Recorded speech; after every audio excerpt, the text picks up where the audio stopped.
പക്ഷിമൃഗാദികൾക്ക് കുടിക്കാനും കുളിക്കാനും പാത്രങ്ങൾ ഒരുക്കാൻ വിദ്യാർത്ഥികളെ പ്രചോദിപ്പിച്ച് മറ്റം സെന്റ് ഫ്രാൻസിസ് ഹയർ സെക്കൻഡറി സ്കൂളിലെ സംസ്കൃതാധ്യാപകൻ PJ. Staiju.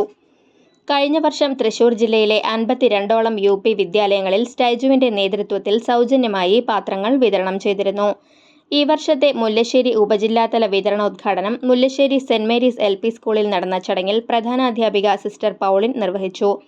PTA president E.J. Shibin അധ്യക്ഷത വഹിച്ച യോഗത്തിൽ സ്റ്റൈജു മാസ്റ്റർ പദ്ധതി വിശദീകരണം നടത്തി. അധ്യാപകരായ സിസ്റ്റർ നിസി, സിസ്റ്റർ പ്രിൻസി, സീന ജോസ് എന്നിവർ സംസാരിച്ചു. വീടുകളിലെ ടാങ്കുകളിൽ നിന്ന് ഓവർഫ്ലോ ആയി പോകുന്ന വെള്ളം പാത്രങ്ങളിൽ ശേഖരിക്കുന്നതാണ് പദ്ധതി.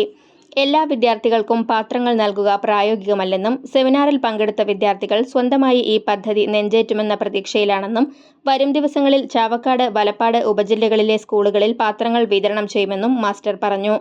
തനിക്ക് ലഭിക്കുന്ന ശമ്പളത്തിന്റെ ഒരു ഭാഗം മാറ്റിവെച്ചാണ് മാസ്റ്റർ ഇത്തരം പദ്ധതികൾക്കായി പണം കണ്ടെത്തുന്നത്.